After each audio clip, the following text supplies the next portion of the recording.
The PlayStation 2 is home to some of the best video games of all time. Spanning over 3,000 games released on the platform in its life cycle, it was clear that Sony nailed their second attempt at a home console. In today's video, I'll be showcasing the worst examples of this. These games range from being released 1 year after launch to the end of its life cycle. Now, this list does have some genuine great games on them, and by no means is this a knock to them. Developing games on the PlayStation 2 is known to be a nightmare and a lot of work just to even get running. So for this video, I try to pick examples that were well known online, as well as finding a few examples myself that I determined to be rough ports. If there's any PlayStation 2 ports that I missed, please let me know in the comments down below. Now, before we continue, I just want to give a big shout out to the following members of my community who helped me make this video. This includes Noah Arcade, Nonstop Max, and Sunset Man 22. Thank you guys again, I really appreciate it.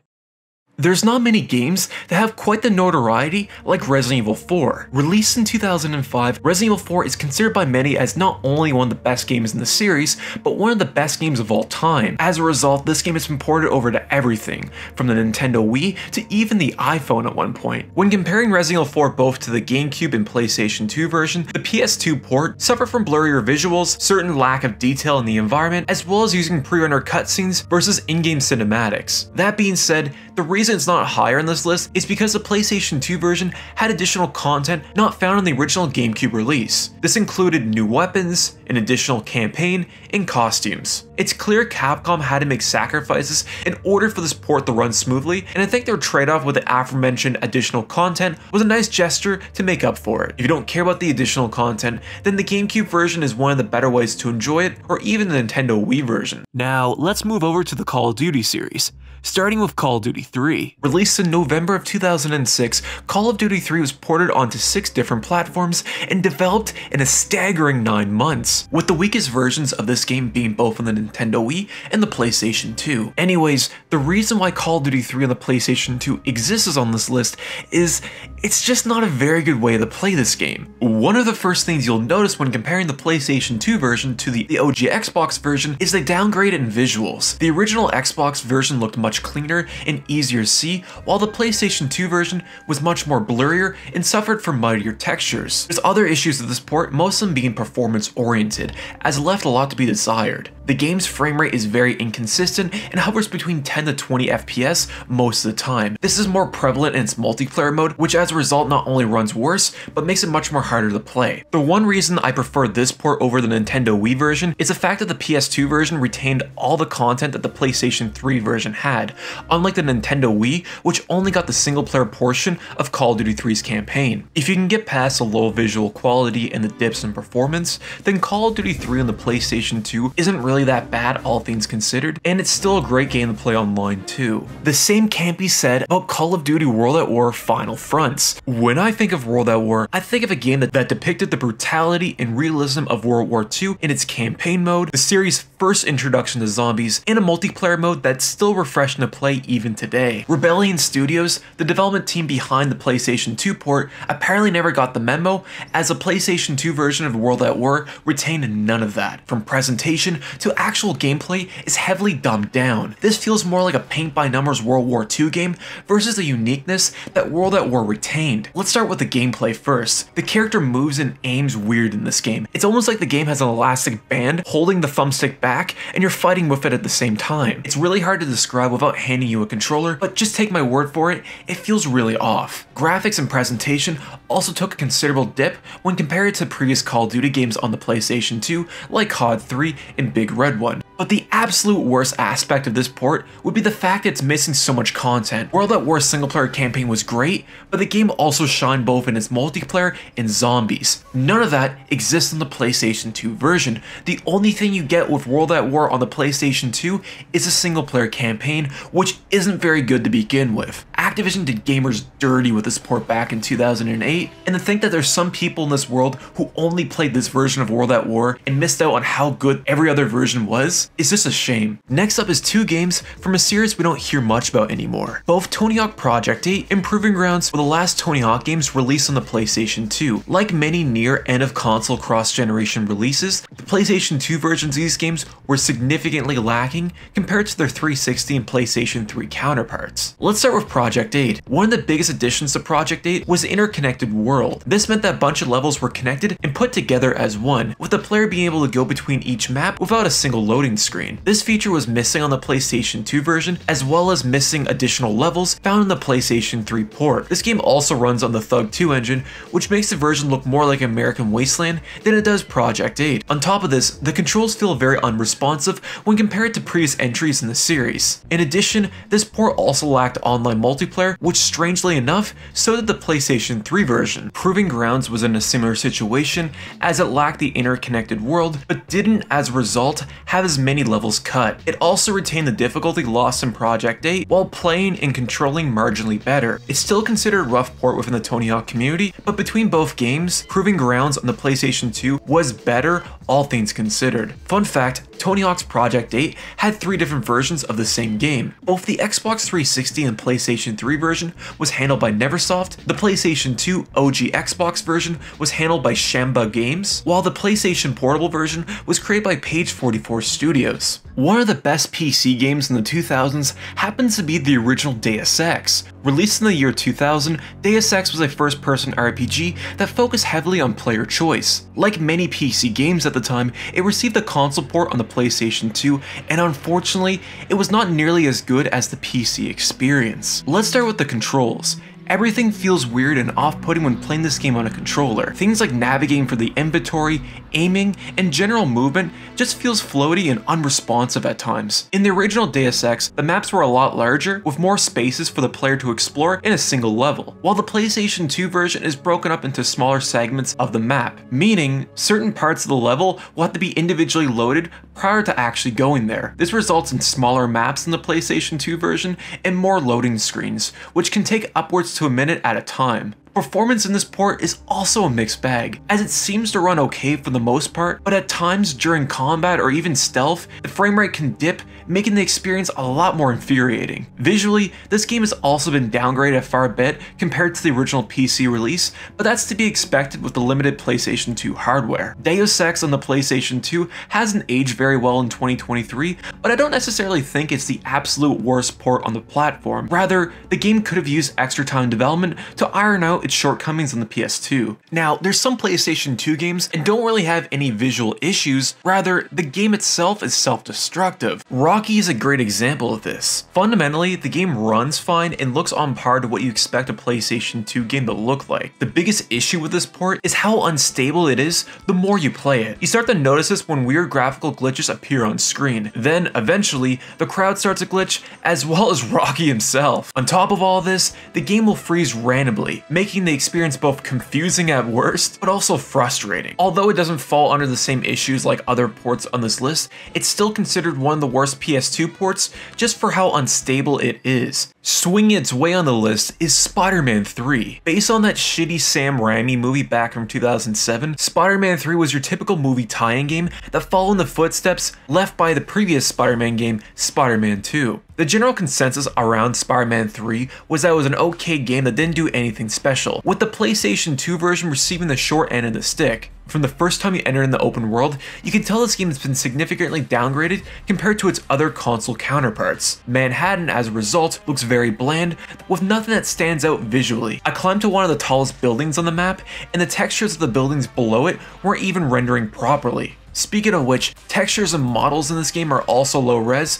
to the point where it's almost comical. Meanwhile, the performance in this game left a lot to be desired. Now, I get that movie tie-in games are generally rushed and released without much resources or time to make it really good, but when the previous entry in the series, Spider-Man 2, not only was an improvement in every regard, it also showed that movie tie-in games could be good. It's just a disappointment that Spider-Man 3 never took advantage of what made Spider-Man 2 so great and expanded on that. Nowadays, thankfully, the series is in good hands at least. The Just Cause series is known for its bombastic combat, massive open world, and promoting player creativity within the game world. The series started with its humble beginnings back in 2006, with the release of Just Cause, both on the Xbox 360, the PC, the original Xbox, and PlayStation 2. When comparing the original Xbox and PlayStation 2 versions, from the surface it appears that both ports have various graphical downgrades and changes in order to run to the respective platforms, but there's other key differences between these versions. Starting with the original Xbox release of Just Cause, the level of detail was much more apparent, with the foliage and lighting looking much better and more representative of the actual island that the game is based on. Meanwhile, the PlayStation 2 version looks very bland and last gen in comparison. The level of detail is missing in the environment and grimier as a result, rather than the colorful, tropical atmosphere that the original Xbox port portrayed. On top of this, the PlayStation 2 port suffers from an inconsistent frame rate that routinely affects the gameplay and combat. This also extends to traversing across the map, as clearly the PlayStation 2 is struggling to keep up with the game. That being said, I had to give my hat off to the developers who kept the open world intact on this version. This clearly wasn't the easiest task, and obvious sacrifices had to be made for this game to even run on the PlayStation 2, and to their credit, it's definitely not unplayable, it's just not the best way to experience this game. If you want to play the original Just Cause, stick to the 360 version of this game instead. LA Rush was a street racing game based off the city of Los Angeles. The game puts the player in various licensed cars where they race through various iconic LA settings with a focus on arcadey style gameplay and destruction inspired by the Burnout series. All things considered, LA Rush is not a bad game, rather it didn't do anything special to separate itself from the flood of other street racing games at the time. The reason it's on this list is thanks to its near unplayable PlayStation 2 port. One of the biggest complaints people have with the PlayStation 2 would be its long load times, and as a result many games suffer from texture pop-ins or issues with rendering the world in time for the player. LA Rush was no stranger to this issue, but the developers for this game approach this issue in the worst possible way. You could be in the middle of a race, then out of nowhere the game will stop and need to load the additional portion of the level. This can last upwards to between 5 to 30 seconds at one time, which throws both the immersion and overall sense of momentum and speed you had prior to it out the window. To make matters worse, even by completing a lap on the same level needs to be loaded in each individual time, meaning this not only happens once during a race, but multiple times throughout the same single race. One of the things that racing games do well is immersing the player in the experience, so having the experience ruined by random pop-up loading screens like this not only takes the player out of the experience, but overshadows every good aspect of this game as a result. Which is a shame because LA Rush isn't necessarily a bad game, just a really bad way of approaching this issue.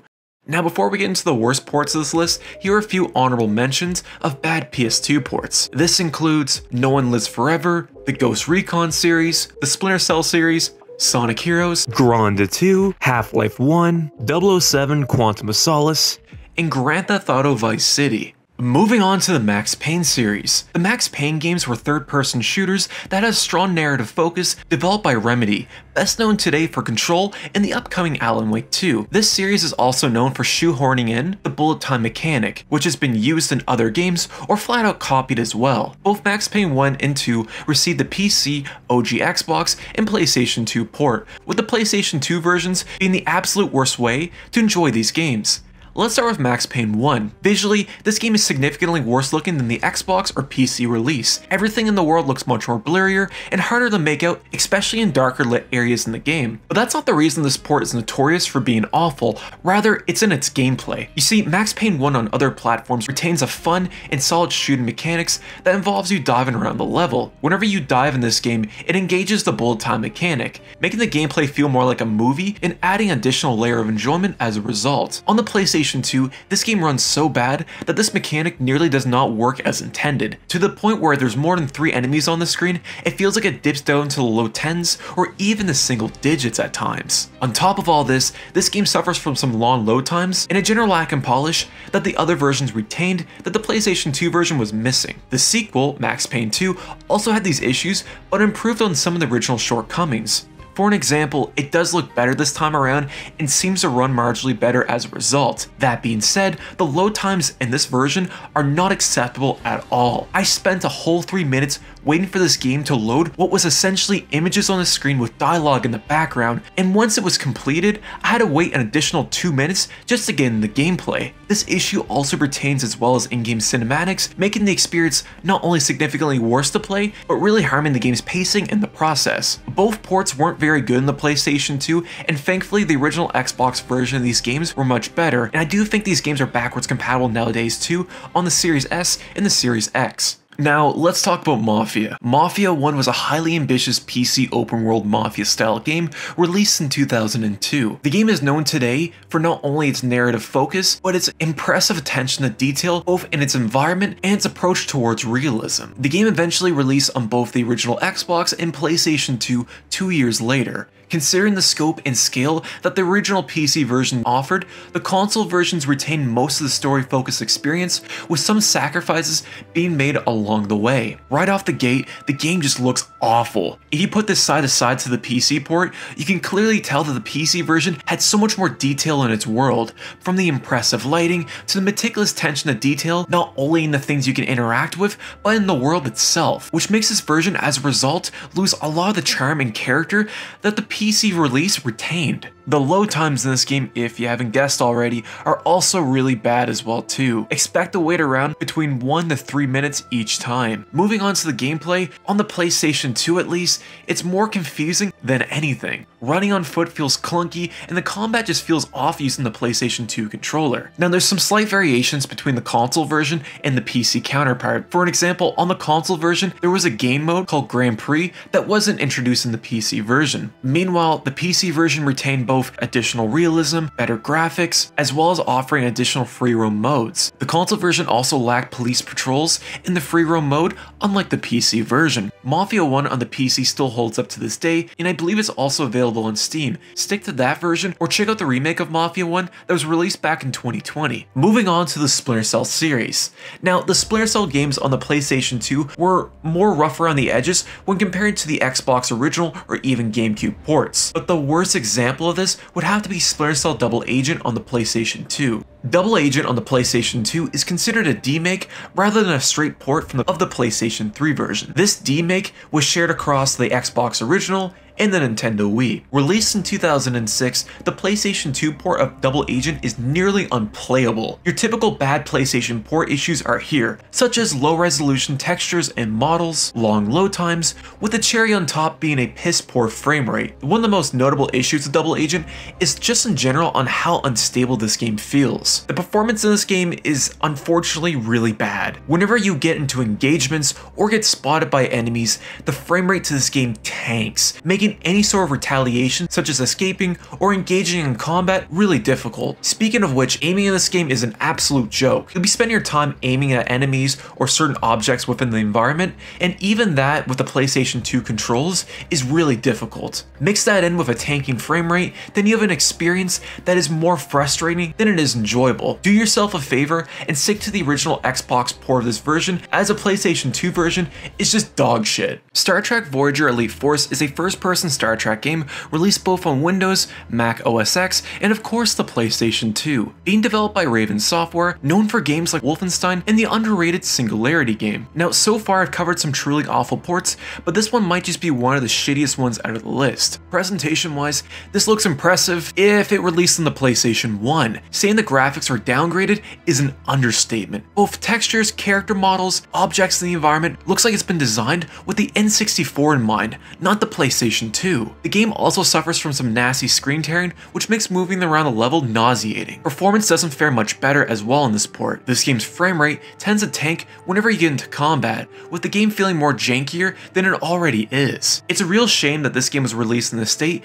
as clearly behind the technical issues with this version, there's a good game laying beneath all of this. Tomb Raider Underworld. Tomb Raider Underworld released at the tail end of the PlayStation 2's life in 2008. Given how outdated the PlayStation 2 was at that point, then it shouldn't be surprised to you when I tell you that this port was really shit. When you first jump into this game, it is immediate that this game looks nowhere near as polished or as good compared to the PlayStation 3 version. Now I get it, the PlayStation 2 and the PlayStation 3's hardware are completely different. The PlayStation 3 of course is always going to look better, but there's other cross-platform games in the PlayStation 2 that still manage to look good and perform decent compared to its PlayStation 3 counterpart. This game also looks messy as well, with this weird, almost blur filter on the screen, which makes looking at it for a long time into an eyesore.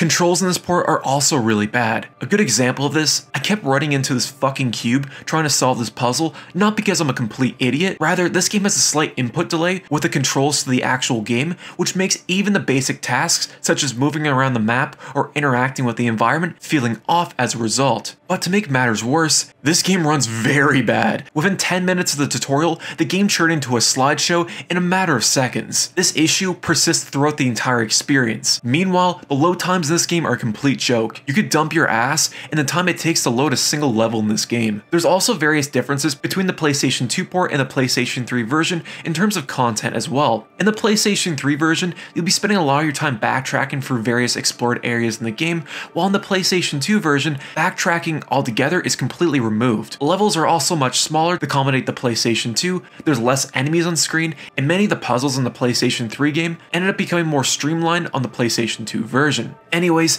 this is not only one of the worst PlayStation 2 ports, but one of the worst console demakes I've come across so far. Now, let's talk about Wipeout. Wipeout Pure was a fast-paced racing game released both on the PlayStation 2 and PSP. The Wipeout games are best known for their strong visual appeal, fast movement gameplay, and an art style that makes it stand out among other games in the genre like F-Zero. Wipeout Pure is on this list not only for its typical PlayStation 2 port issues, rather it has a massive issue that can break your PlayStation 2's memory card. But first, let's start with the performance. This game runs rough on the PlayStation 2. The frame rate tends to dip in the low 10s whenever there's a lot going on screen and generally feels off whenever you control your ship. As a result, this makes the controls feel unresponsive while giving the game an input delay, which is something you don't want in a racing game. On top of this, the PlayStation 2 port this game is also missing content that the PSP version had, such as custom playlists in a photo mode. Now, what I said doesn't seem that bad all things considered, but Wipeout Pure has a very nasty game-breaking bug. You see, whenever you complete a race in this game, there is a random chance that it will corrupt your save. This game will not only corrupt your game save, rather corrupt every single game save you have on your memory card, and can leave the memory card unrecoverable as a result, meaning that hours or even decades of saved data is gone simply by playing this game. This not only ruins your experience, rather turns your memory card into an expensive paperweight. This is completely unacceptable and insane on how this even passed QA in the first place. If you value your PlayStation 2 or even your sanity, stick to the PSP version of this game. Mercenaries 2 World in Flames was a follow-up sequel to the ever-so-great Mercenaries 1. Although 2 didn't have the same momentum captured by the original game, it still retained some of the key series features, such as destruction. Released in 2008, the game originally launched on both the Xbox 360, PlayStation 3, and PC, with the PlayStation 2 also getting a port. Now, at this point, the PlayStation 2 was at the end of its life cycle, so a straight-up port of the PlayStation 3 version was out of the question, considering its hardware. So EA hired Studios to come up with the PlayStation 2 version that utilized the original Mercenaries engine, and as a result, this might be one of the worst console port conversions I have come across so far in the series. The original Mercenaries prided itself on destruction and having impressive visuals for its time. The PlayStation 2 version of Mercenaries 2 loses all of that, and instead is much more washed out visually and a lot more blurrier. The textures in the environment barely resemble the objects they're supposed to portray,